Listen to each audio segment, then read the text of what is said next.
Marwadi university మంచి భవిష్యత్తు కోసం తెలుగు విద్యార్థులు ఇష్టపడే యూనివర్సిటీ. కాల్ 9059052378 9059052379.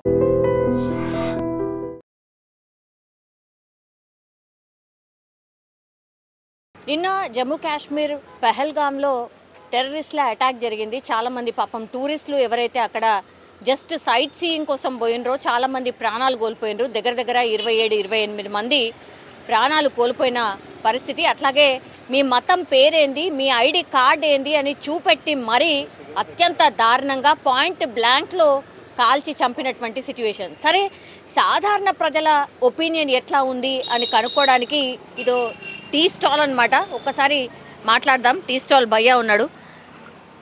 భయ్యా, आपको मालूम है क्या? తెలుగు నిన్న కాశ్మీర్లో జరిగిన ఇన్సిడెంట్ గురించి తెలుసా? తెలుసు మేడం. ఓకే, ఎట్లా అయింది అనుకుంటున్నావు? అసలు అట్లా ఎందుకు అయింది అనుకుంటున్నావు? అది మనకు కూడా తెలియదు మేడం. అక్కడ ఏమంటే అందరు జర్నీ కోసం పోయింది, ఎంజాయ్ చేయడానికి పోయిందాం. డైరెక్ట్ వాళ్ళు ఆతంకవాదులు వచ్చి డైరెక్ట్ అటాక్ చేసినాం. ఎవరికి తెలియదు కదా ఆ పరిస్థితి ఎట్లా అవుతుంది అని. చాలామంది దానిలో చచ్చిపోయింది, కొంతమంది బయటికి వచ్చేసింది. సో ఇట్లా దాడులు జరగడము గతంలో కూడా మనం చూసినాము. అట్లాగే పుల్వామా దాడి అప్పుడు కూడా జరిగింది, అట్లనే చాలామంది చనిపోయారు. మళ్ళీ ఇప్పుడు పహల్గామ్లో జరిగింది. ఏం చేయాలి వీళ్ళని? వీళ్ళకి అరెస్ట్ చేయాలి. వీళ్ళకి गवर्नमेंट మీద ఉంది, అది डिपेंड गवर्नमेंट के हाथ में है मैडम. वहाँ का एमएलए बोला उन लोगों को कड़ी से कड़ी सज़ा देने वाले पकड़ के, जो भी इसमें इन्वॉल्व है, जो मारे लोग को उन लोगों को सज़ा दिलाने की कोशिश करता वाला कश्मीर का एमएलए. उतना ही मालूम. तो इन लोगों जो है ना 27-30 पीपल अब तक उनके जान, छोटे बच्चे के और क्या है, एक तो जो उनका वाइफ था, उनका हस्बैंड उनके सामने गिर के मरे हुआ है. हेल्प मांग रही थी. जब इमीडिएटली कॉल करे नो पुलिस वालों को, वहाँ के कश्मीर को बोलना इमीडिएटली आके सेव करे. पूरा प्रोटेक्ट मिला मिलिट्री का, वहाँ का जो भी है हुकूमत का पूरा प्रोटेक्ट मिलने के बाद क्या है, लोग को हॉस्पिटल भेजिए. उसके बाद अभी एक्शन क्या है वहाँ का एमएलए वो क्या है वो लोग करना पड़ता. सब लोग बोल रहे कि उन लोगों को भी ऐसे मार देना बोल के. आपका ओपिनियन क्या? सही है, जैसा करे वैसा करना ज़रूरी है. क्यों बोले तो मासूम बच्चों का जान गया ना, जान तो ला के नहीं दे सकते. अब उन लोगों को सज़ा देना, अब उन लोगों को जेल में डाले तो फिर रिटर्न आ जाते. जान के बदले जान ले लिए तो बराबर रहता. ये टेररिज्म के ऊपर आपका ओपिनियन क्या है? टेररिज्म ख़त्म ही कर देना ये जड़ से, ये रहना ही नहीं दुनिया में. यही है ओपिनियन. जम्मू कश्मीर कभी गए? नहीं. कोई है उधर? नहीं. वहाँ के लोग पहचानत के समझो. कभी नामपल्ली एग्जीबिशन में कुछ शॉप में लगाते फ्रूट्स वगैरह, तो रेगुलर कस्टमर हो गए थे. नामपल्ली में हमारे कजन्स रहते, उन लोगों के शॉप लेते, तो उन लोगों से थोड़ी बहुत मुलाकात रहती समझो. उन लोगों से ज़्यादा बातचीत नहीं होती. अपनी इधर हैदराबाद को आए तो ही बात होती. జమ్మూ కాశ్మీర్లో నిన్న అటాక్ జరిగిందండి. ఆ వార్తను చూసిర్రా, ఫాలో అయ్యారా? ఫాలో అయ్యామని చూసాము. 27 మందో 30 మందో చనిపోయినరండి. ఏంది మీ ఒపీనియన్? ఇట్లా టెర్రరిస్టులు ఇంకా కూడా హిందువులను ప్రత్యేకంగా దృష్టిలో పెట్టుకొని ఇట్లా అటాక్ చేయడం అనేది అది కరెక్ట్ కాదు. ఇక్కడ కూడా చాలామంది ముస్లిమ్స్ ఉన్నారు. వాళ్ళనైతే వాళ్ళ ఇష్టంగా బతుకుతున్నారు. ఇక్కడ వాళ్ళని మనం ఏం అనట్లేదు. రిలీజియన్ పేరు పెట్టి వాళ్ళని మనం ఏమనడానికి కూడా ఇక్కడ ఏం లేదు. అందరం కలిసి ఉంటున్నాం, హిందూ ముస్లిం క్రిస్టియన్ అని. ఇక్కడ ఎలాంటి మనకి ఎలాంటి డిఫరెన్సెస్ కానీ ఇట్లాంటివి ఏం లేవు. బట్ అక్కడ ఇక్కడ హిందూస్ అని హిందువా ముస్లిమా అని అడిగి మరీ చంపి వాళ్ళ ప్యాంట్లు కానీ ఇవన్నీ వాళ్ళ డ్రెస్ కానీ రిమూవ్ చేసి వాళ్ళను కాల్చి చంపడం ఇట్లా అది జరిగిపోయింది. ఎట్లా ఈ టెర్రరిజం ఎట్లా పోవాలి మరి? 27 మంది 30 మంది అండి, అమాయకులు కదా. అవునండి, టెర్రరిజం ఎలా పోతుందంటే అది పాలిటిక్స్లా మన నరేంద్ర మోడీ తలుచుకుంటే దాన్ని ఏదైనా చేయగలరు. ఎందుకంటే అది ఎక్కడో జరగలేదు, మన జమ్మూ కాశ్మీర్ అది మన ఇండియాలోనే జరిగింది కాబట్టి అది ఆయన కొంచెం వాళ్ళపైన దృష్టి చూపిస్తే బెటర్. కానీ టెర్రరిస్టులు మళ్ళా పుట్టుకొస్తూనే ఉన్నారు కదా, ఇది ఎట్లా అంతమవడం, మొత్తంగా పోవడం ఎట్లా? ఇప్పుడు జమ్మూ కాశ్మీర్ 370 రద్దు చేసిన తర్వాత ఇక బాగానే ఉంది అని అనుకున్నారు, మళ్ళీ ఈ అటాక్ జరగడం మళ్ళీ అంటే వాళ్ళకి పాకిస్తాన్ నుండి ఇక్కడికి అసలు ఎలా వస్తున్నారో మనకి అంత క్లారిటీగా అయితే తెలియదు. వాళ్ళకి కొంచెం రాకుండా చూసుకుంటే బెటర్. అక్కడ నుంచి ఏమన్నా ట్రాన్స్పోర్టేషన్ కానీ ఇలాంటివి ఏమన్నా రాకుండా చూసుకుంటే బెటర్. జమ్మూ కాశ్మీర్ పెహల్గాంలో ఉగ్రదాడి చేసిన తర్వాత మాత్రం సరిహద్దులు ఏవైతే ఉంటుందో అంటే LOC అట్లాగే POK దగ్గర పూర్తిగా ఒక ఉద్రిక్త వాతావరణం అయితే కనిపిస్తోంది. ఎందుకంటే దీనికి సాక్ష్యమే ఇప్పుడు missile test operation Arabian sea take up చేశారు. పెహల్గాం ఉగ్రదాడి తర్వాత అయితే ఇప్పుడు పాకిస్తాన్ మరింత దుందుడుకు చర్యలకు అయితే దిగినట్టు కనిపిస్తోంది. ఎందుకంటే అరేబియా సముద్రంలో క్షిపులను పరీక్షించబోతున్నామంటూ కూడా అనౌన్స్ చేసిన పరిస్థితి. 24, 25 తేదీల్లో మేము ఈ పరీక్షలు చేయబోతున్నట్టుగా కూడా ఒక ప్రకటన అయితే రిలీజ్ చేసింది.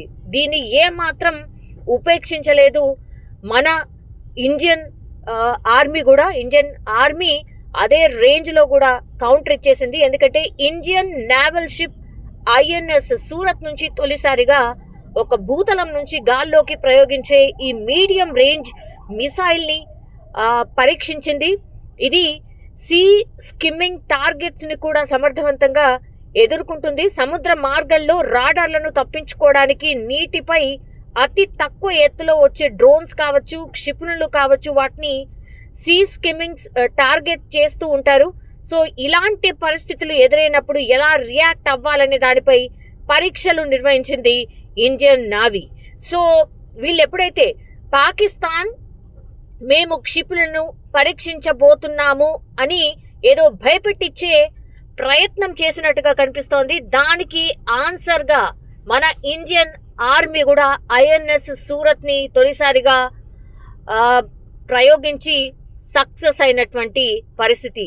సో మీరు కాదు మేము సిద్ధంగా ఉన్నామని ప్రకటించింది మన ఇండియన్ ఆర్మీ.